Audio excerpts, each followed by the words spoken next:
Салем достар, бүгінгі видео мен бір күнімді қалай өткіземін, не нәрселермен айналысамын, сол бойынша болады. Мен кеше бүгінгі не жасауым қажет, сол пландарды жазып қойған болатынмын. Пландарды жазып қойдым. Бүгін мен көбінесе ағылшын тілімен айналысамын. Мен негізі ағылшын тілін өйткені ағылшын тілі керек, болмаса үйренген дұрыс деген секілді бір мақсатпен үйреніп жатқан жоқпын. Менде нақты, яғни IELTS-қа дайындалу, IELTS тапсыру деген секілді план бар. Сол себепті де мен уже жаздың жартысы өтіп кеткеннен кейін өзімдегі бос уақытты дұрыс пайдалануға тырысып жатырмын. Сол себепті бүгін менде көп уақыт яғни ағылшын тілімен айналысуға кетеді. Бірақ та мен бірінші осы пландарды орындамас бұрын күнімді университет тарихынан әртүрлі сабақ қарау, конспект жазу сонымен бастауым қажет. Өйткені менде АБТ-да таңдайтын негізгі пәнім ол университет тарихы және ағылшын.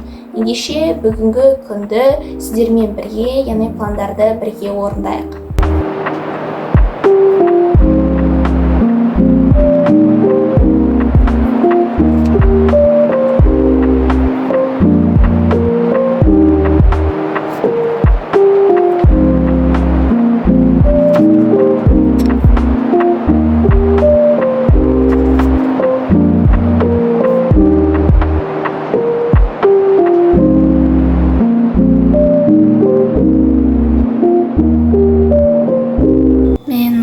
Қазір университет тарихымен айналысып болдым, тақырып оқыдым. Мен университет тарихын қайттан жаңадан бастап жатырмын. Яғни ежелгі Грекия бойынша тақырыпты оқып, тестті кейінге қалдырдым. Сол бойынша тест тапсыруды қазір сағат уже 9 болып жатыр. Мен қазір ағылшынмен айналысып жатырмын.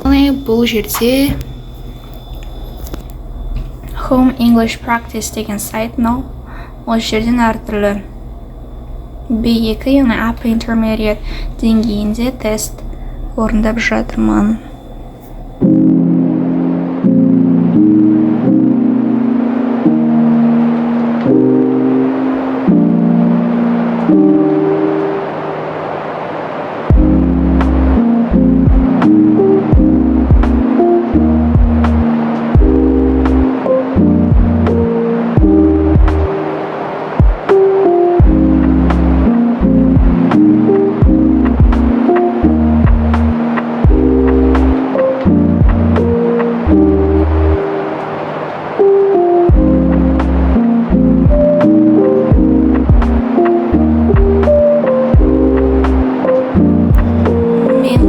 English Practice Net деген сайттан ақша бойынша идиомалар жаттап жатырмын. Мінекей осылайынан тапсырмалар орындап және де осылайынан параққа жазып жатырмын. Ағылшынша анықтамасы, сонымен қатар сөйлемдер, естичас C1 және advanced сөздер.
Біз қазір стоматологты күтіп отырмыз.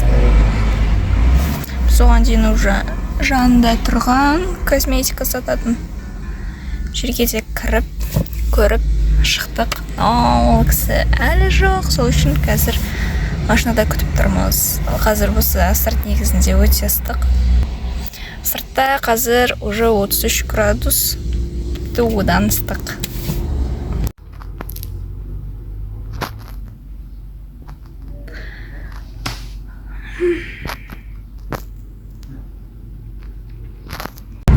Уже шығып болдық.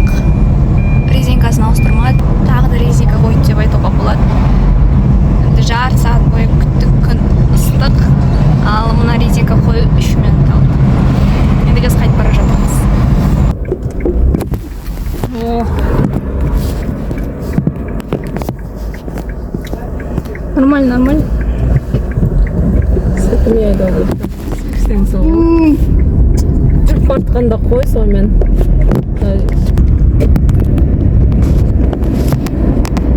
Ондай тоқтаған кезде жылқынады.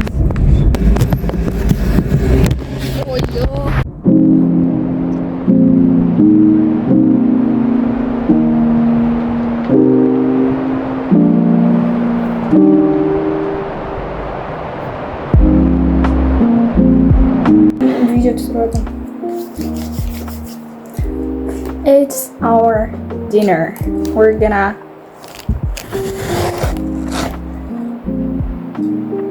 мен қазір әлі ағылшын үйреніп жатырмын. Сағат 8 болды.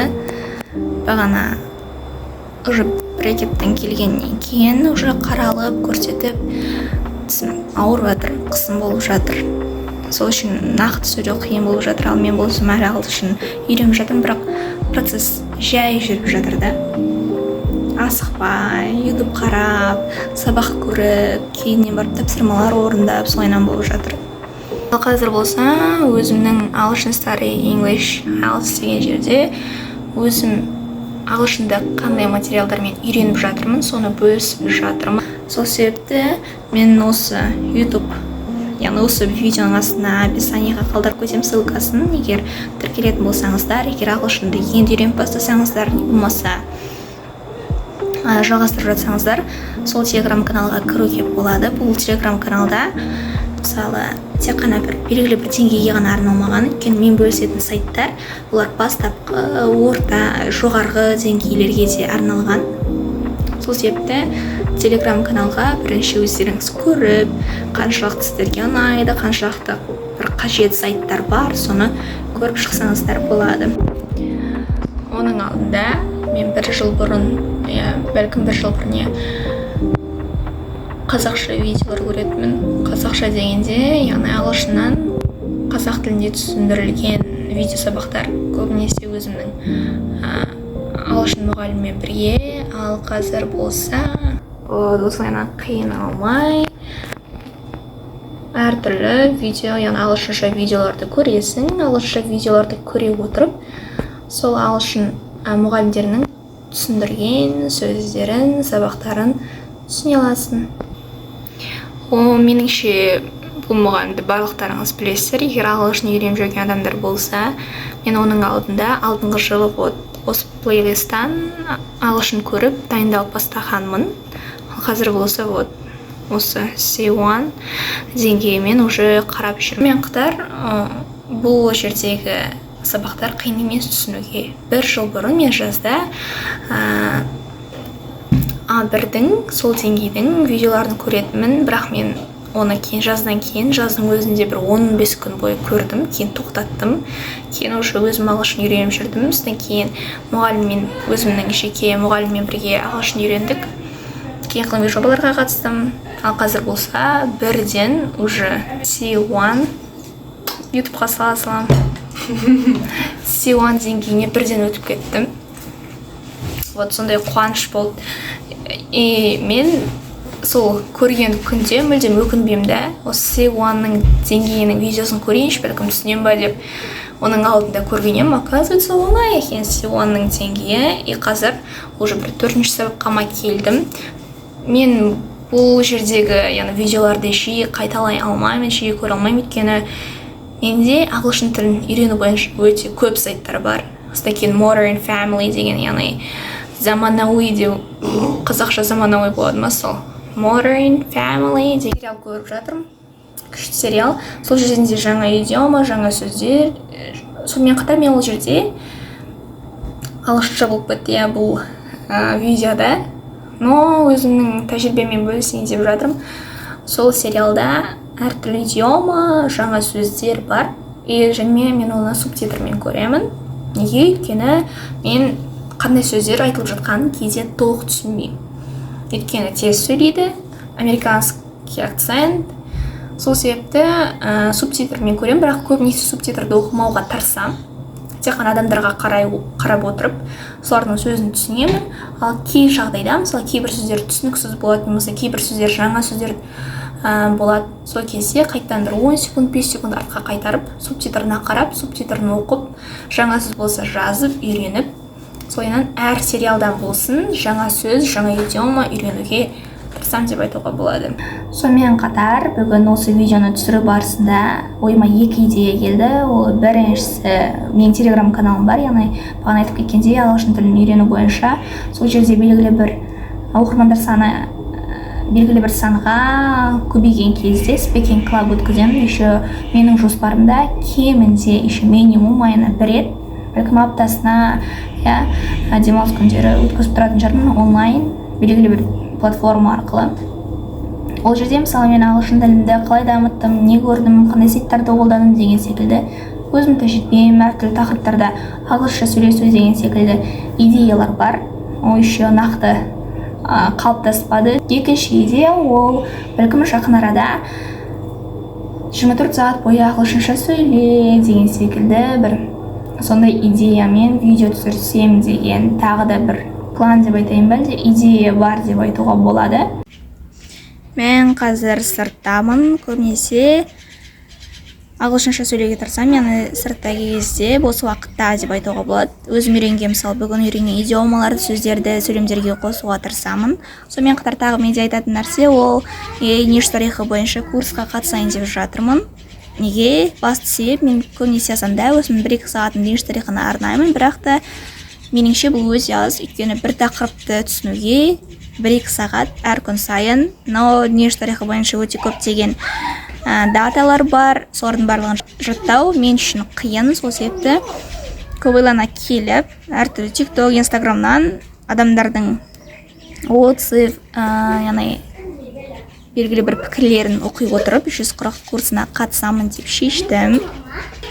Өйткені көп адамдардың, тіпті 80-90% адамдар осы 140 курсын басқа адамдарға ұсынады.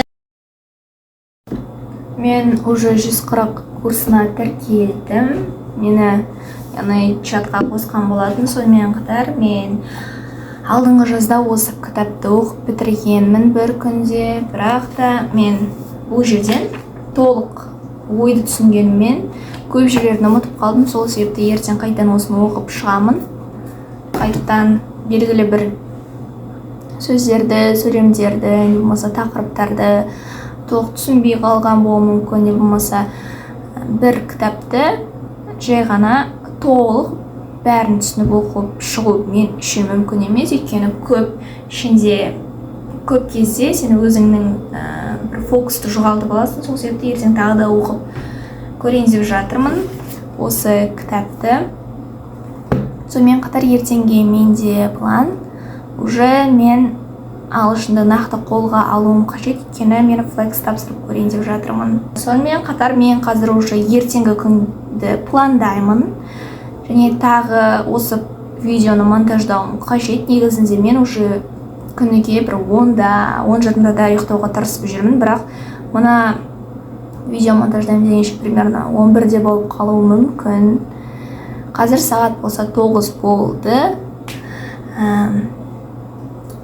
Мен қазір 1 сағат, немесе жарты сағат қазір ағылшын идиомаларына назар аударып, соларды үйреніп, соларды түсініп, жаттап, кейін осы видеоны аяқтаймын. Менің әр күнім осылайынан өтеді деп айтуға болады. Қазіргі уақытта қайтадан режимді дұрыстауға тырысып жатырмын, яғни ерте ұйықтап, ертерек тұруға тырысып жатырмын. Сонымен қатар енді осы ай, соңғы айда, тамыз айында мен 140 курсына қатысқаннан кейін ниш тарихын қолға алу қажет, яғни қатты дайындалу қажет. Сонымен қатар өте көптеген пландар болады, өйткені тамыз айы уже жартысына келген кезде, яғни тамыз айының жартысына келген кезде мен қайттан барлық осы 9-шы сыныптағы материалдарды қайталауым қажет. Өйткені неге? Әрине 10-шы сынып болғаннан кейін 9-шы сыныпты бастапқы уақытта қайттан сол материалдарды бірге қайталаймыз. Бірден бір себеп 10-шы сыныптың жаңа тақырыптарын түсіну оңайырақ болу үшін. Менің видеом сіздерге ұнады деп сенемін. Егер ұнаса, лайк басып, тіркеліп кетсеңіздер қуанышты болар едім.